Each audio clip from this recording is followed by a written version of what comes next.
Difference between high functioning and low functioning autism and what they mean. Now, usually in my videos, if I refer to a form of autism such as high functioning or low functioning, I'm actually not using them in their correct terms, and that's just mostly down to my own communication issues and how I've ended up talking about it in certain situations with other people's autism, in appointments, in groups or whatever. So that's just down to me. First, I'm just going to explain what I mean. Now, usually if I refer to high functioning or low functioning, what I'm referring to is, if I say high functioning, I mean someone who's more highly stimulated or faces more extreme difficulties, or perhaps exhibits their autism in more extreme behavioral patterns.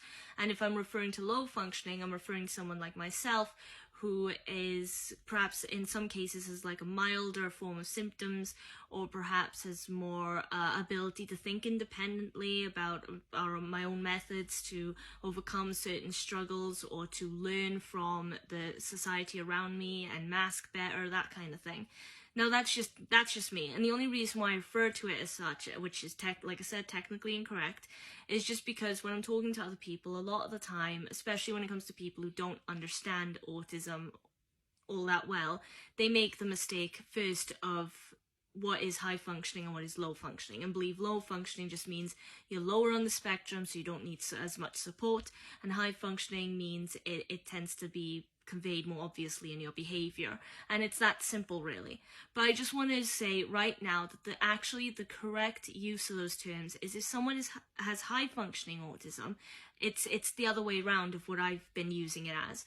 So if you have high functioning autism, what it means is you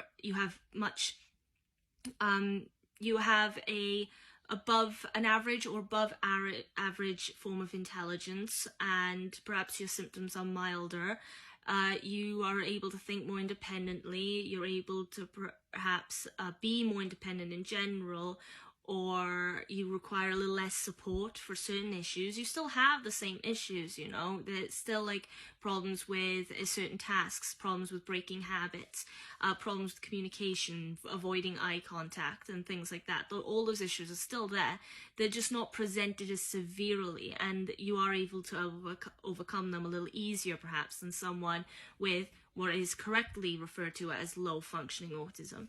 And low functioning autism actually means the people who have far more severe symptoms or effects from their symptoms, and usually a lot more incoherent perhaps in their speech, or have more sporadic physical behaviors, or require a lot more support just for daily life, even for things like eating, dressing, going to the bathroom and things like that.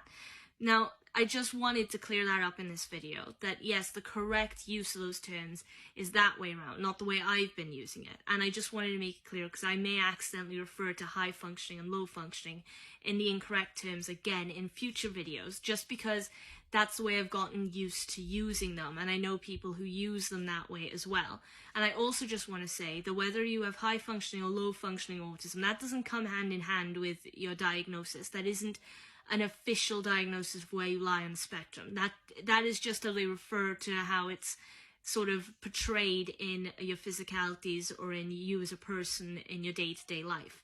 So the only reason then that I know I actually have high functioning autism is because the way I'm able to carry myself, and I'm more aware of the consequences of my actions than if someone had low functioning autism.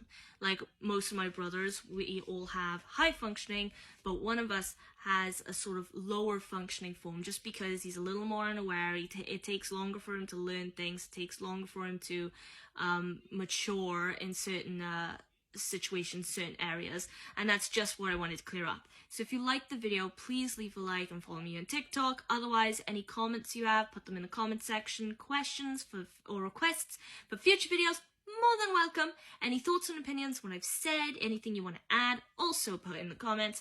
Besides all of that, subscribe to the YouTube channel if you're interested, or repost the video, because it helps me my motivation, and it also helps raise awareness, and I also want more followers, because I'm being honest, that's the truth. Now, aside from that, hopefully I'll see you in the next video. Until then, have a great day, and I'll see you. Bye!